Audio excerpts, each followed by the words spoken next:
Hello दोस्तों, आपका स्वागत है आज की इस वीडियो में।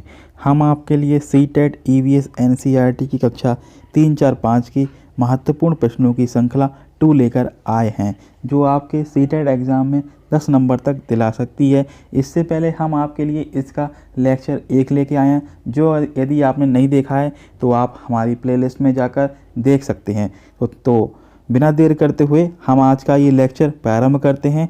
तो चलते हैं आज की इस वीडियो में, तो स्टार्ट करते हैं। तो पहला पॉइंट दिया गया है कि कुएं से बाल्टी निकालने के लिए घिरनी का उपयोग किया जाता है। किसका उपयोग किया जाता है?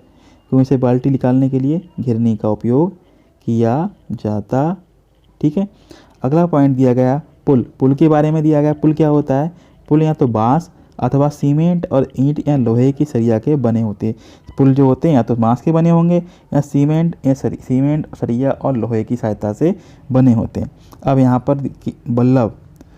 बल्लम क्या होता है? बल्लम केरल में लकड़ी की छोटी सी नाव को बल्लम नाम से पुकारा जाता है। जो केरल राज्य है वहाँ पर लकड़ी की छोटी सी नाव होती है, इसे बल्लम नाम से पुकारते हैं। ठीक है। तो अगले पॉइंट देखते हैं। ये दिया गया है राजस्थान में रेत ही रेत है। यहाँ बच्चे ऊँट गाड़ी में बैठकर स्कूल जाते हैं। किस में जाते हैं? ऊँट गाड़ी में बैठकर स्कूल जाते हैं। अब यहाँ पर अगला पॉइंट दिया गया है कि जुगाड़ क्या है? जुगाड़ गुजरात में चलती है। यह आगे से मोटर बाइक की तरह दिखती है और पीछे लकड़ी के फट्टों से बनी होती है। गुजरात की विशेषता दी गई है। गुजरात में क्या चलती है? जुगाड़। अगर आपके प्रश्न पूछ ले जुगाड़ कहाँ चलती है, तो गुजरात में। इंपॉर्टेंट क्वेश्चन है, इसको नोट कीजिएगा। बढ़ते हैं अगले पॉइंट पर। अगला पॉइंट दिया गया है उत्तराखंड पहाड़ी इलाका है। उत्तराखंड कैसा है? पहाड़ी इलाका है। यहाँ दूर दूर तक ऊबड़ खाबड़ पथरीले रास्ते हैं। बच्चे भागकर पहाड़ी पार के रास्ते पार कर लेते हैं। ठीक है। अगला पॉइंट देते हैं। मोस्ट इंपॉर्टेंट अगला पॉइंट है, इसको नोट कीजिएगा। वीडियो अच्छा लगे लाइक शेयर सब्सक्राइब कीजिएगा। जिन बच्चों के कान बाहर दिखाई देते हैं उनके शरीर पर बाल होते हैं और वे बच्चे देते हैं। ठीक है। जैसे कि कुत्ते के देखो कान बाहर दिखाई देते हैं, शरीर पर बाल भी होते हैं और वे बच्चे देते हैं, ना ही अंडे देते हैं। ठीक है। तो चलते हैं अगले पॉइंट पर। अगला पॉइंट दिया गया है जिन पक्षी यानी कि पक्षियों के हिस्से के दोनों तरफ छोटे छोटे छेद जो कान होते हैं, छिपकली और मगरमच्छ के भी छोटे छोटे छेद और कान होते हैं। ठीक है। आपसे प्रश्न पूछ सकता है, ये भी इंपॉर्टेंट क्वेश्चन है, नोट कीजिएगा। बढ़ते हैं अगले पॉइंट पर। अगला दिया गया है जानवरों की खाल पर डिज़ाइन उनके शरीर पर बाल होने के कारण होती है। जो जानवरों पर अतरंगी डिजाइन बनी होती हैं वो किसी कारण होती हैं? उनके शरीर पर बालों के कारण होती हैं। ठीक है। अगले पॉइंट पर बढ़ते हैं। अगला पॉइंट दिया गया है जिन जानवरों के कान बाहर दिखा। देखो ये प्रश्न ऊपर पढ़ चुके हैं, लेकिन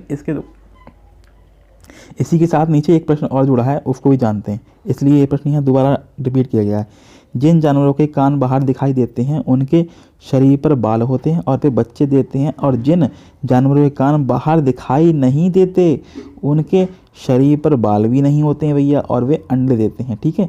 जिनके कान बाहर दिखाई देंगे, बाल होंगे, वे क्या देंगे? बच्चे।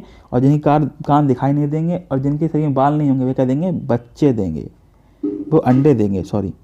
बढ़ते हैं अगले पॉइंट पर। अगला पॉइंट दिया गया है बहुत साल पहले धरती पर डायनासोर। सही बात है, डायनासोर बहुत साल पहले थे, अब तो है नहीं, लेकिन ये अब नहीं है, अब ये विलुप्त हो चुके हैं।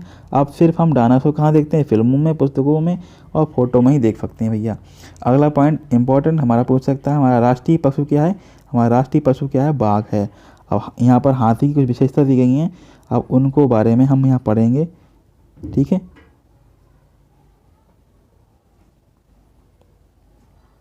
तो देखते हैं हाथी की विशेषताओं के बारे में। तो यहाँ दी गई हैं हाथी। एक बड़ा हाथी एक दिन में 100 किलोग्राम से ज़्यादा पत्ते और झाड़ियाँ खा लेता है। हाथी बहुत कम आराम करता है, वह केवल एक दिन में 2 से 4 घंटे ही सोता है। हाथी को पानी और कीचड़ से खेलना बहुत पसंद है। गर्मी लगने पर वह अपने कान हिलाकर हवा कर लेता है। भैया हाथी किसी की मदद नहीं लेता, अपने हवा कर लेता है। तो अगले पॉइंट पर बढ़ते हैं। अगला दिया है हथनियों के बारे में दिया है। हथनियों के झुंड में केवल हथनियाँ और बच्चे ही रहते हैं।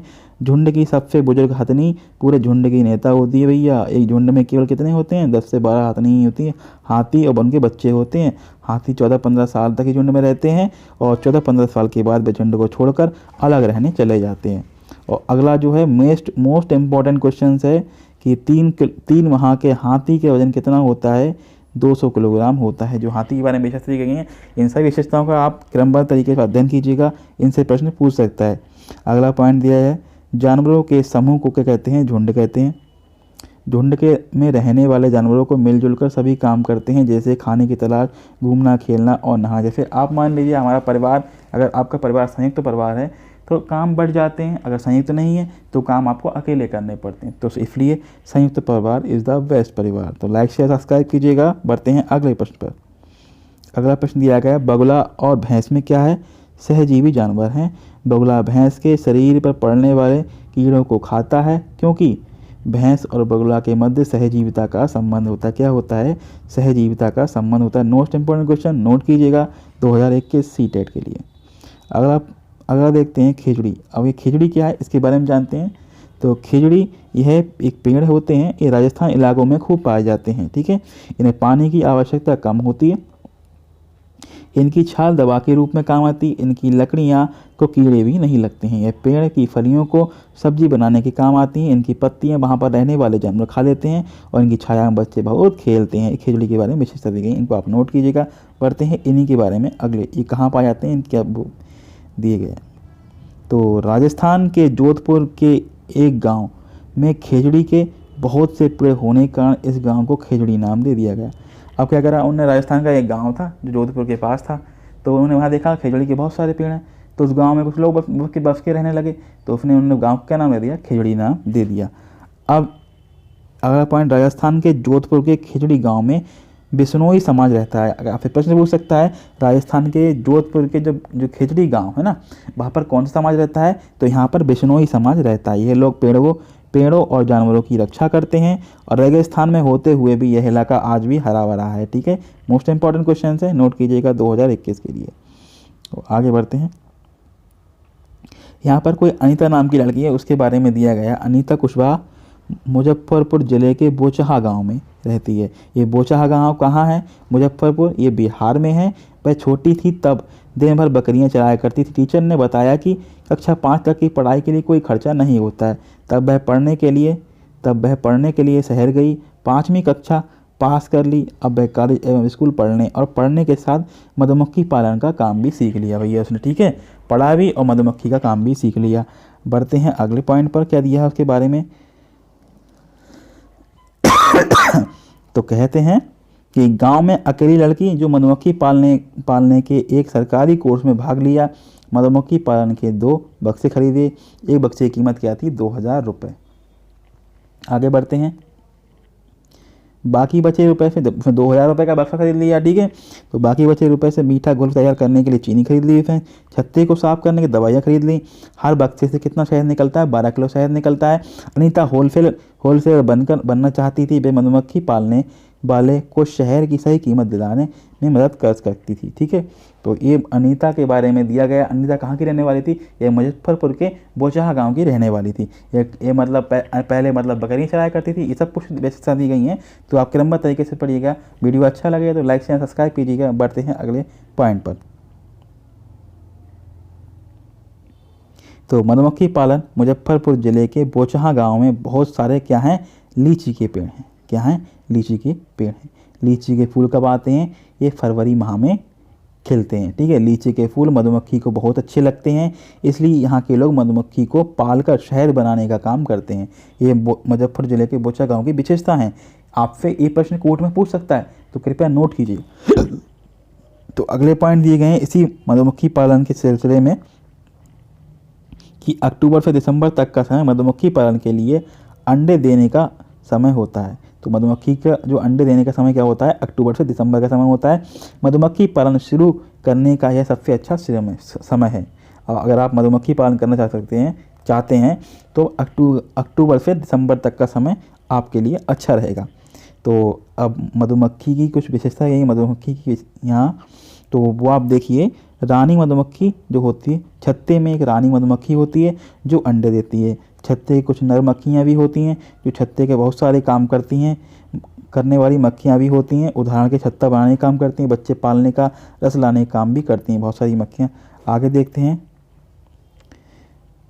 जब किसी मधुमक्खी को रस मिलता है तो वह क्या करती है, नाच करती है, ठीक है, जिससे दूसरी मधुमक्खियाँ ऊपर ऊपर देखकर वहाँ आ जाती हैं। फिर रस से शहद, यहाँ शहद होगा, ठीक है, क्या होगा, शहद होगा। ये यहाँ पर थोड़ी मिस्टेक हो गई है, ये शहर नहीं होगा, शहद होगा। शहद बना देती हैं, ठीक है। अगला पॉइंट देखते हैं। नर मधुमक्खियाँ छत्ते के लिए कुछ खास काम नहीं करती हैं। चींटियाँ भी मधुमक्खी की तरह काम करती हैं। रानी चींटियाँ अंडे देती हैं, सिपाही चींटियाँ बिल का ध्यान रखती हैं और काम करने वाली चींटियाँ भोजन ढूंढने कर बिल तक लाने का कार्य करती हैं। दीमक और ततैया ये भी इसी समूह में काम करती हैं। जैसे मधुमक्खी अपना काम करती हैं, ऐसे दीमक ततैया भी काम करती हैं। तो चलते हैं आगे। तो दोस्तों आज के लिए हम इतना ही रखते हैं, मिलते हैं अगले वीडियो में। तब तक के लिए धन्यवाद। जय हिंद, जय भारत। अगर वीडियो अच्छा लगा हो तो लाइक शेयर सब्सक्राइब कीजिए। तो तब तक के लिए